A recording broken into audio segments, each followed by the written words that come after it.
This is the Best of the Week on Relevant Radio. It's time once again to bring Rome to home for the latest news on Pope Leo. We go live to our Rome correspondent, Ashley Noronha from the Eternal City. Ashley is an American living in Rome since 2008. She's also a professor of church communications for priests and seminarians. And she and her husband, John, offer deep faith-based tour experiences of Rome. They founded the Truth and Beauty Project Ministry. And if you're visiting Rome during the Jubilee year, be sure to stop by their Pilgrim's Place for special events and hospitality. Just go to johnandashley.com for much more. Ashley, our new Holy Father, Pope Leo XIV, is making headlines. It seems like, every few hours something new is in the news. Mm-hmm. And this morning we want to talk about the Holy Father's car. What has he chosen to be driven in? Yes. Well, in fact, it's quite interesting because, as you said, John, everybody's paying attention to every detail and looking into what that detail might possibly mean for the tone of his pontificate. And what we have seen is that the Holy Father has chosen to be driven to those first few out of Vatican activities. I'm talking about when he went to visit Our Lady of Good Counsel in Genezzano, and also when he did another official outing. He was in a Volkswagen California, and it had a plug-in hybrid engine, and yes, it was blue. So anyway, what's being talked about is that this is a green Popemobile. That's what it's being called, a green Popemobile. It can seat 6 people, but the Holy Father actually chose to sit in the front seat, right next to the driver. So he called shotgun, apparently. And it's a powertrain petrol plus electric rechargeable via cable. It's about 245 horsepower. The gearbox is DSG automatic. These are the kinds of things that people are talking about. It takes only about 0.9 liters of petrol per 100 kilometers when it has that charged battery. So actually, this is in keeping with the reality that Vatican City is considered a very green city because it gets a good percentage of its electricity through solar power.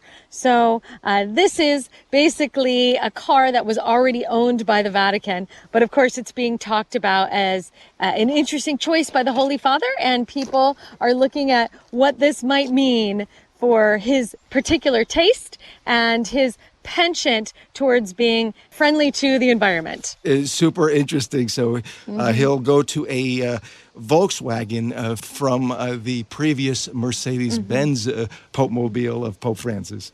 Mm-hmm. Yes, in Pope Francis, we all remember that white Fiat 500L. And so people wondered if he was going to jump in the same car, but it seems as though he has retired that for the moment. And so let's see. Can you talk about Our Lady of Fatima and the love that Cardinal Prevost, who is now Pope Leo, has had for Our Lady of Fatima? Yes, absolutely. Well, back in 2019, then Cardinal Prevost actually requested, he had asked an entire year prior about the possibility of a Marian image being brought to his diocese, Chiclayo Diocese in Peru, from the Fatima Shrine in Portugal. And indeed, that request was granted on January 7th of 2019. And so he then offered a special mass at St. Mary's Cathedral there, and a large number of faithful came to pray at the statue of Our Lady of Fatima, where he then consecrated the diocese before Our Lady of Fatima. And of course, it is Our Lady of Fatima to whom Pope St. John Paul II attributed the saving of his life after he was shot. In his words, as he said, one hand pulled the trigger and another guided the bullets. Ashley, as always, I really appreciate you being with us from the Eternal City. I love your love for our faith, our Lord and Our Lady, and thanks as always. Oh, John, thank you so much. So many blessings on you and our listeners. And thanks so much to our listeners for all you do to make it possible for Relevant Radio to bring Rome to home. This entire episode of Morning Air is on the Relevant Radio app. The Relevant Radio app is completely free and updated daily with fresh articles, podcasts, and prayers. Don't delay. Download the app today, and thanks for listening.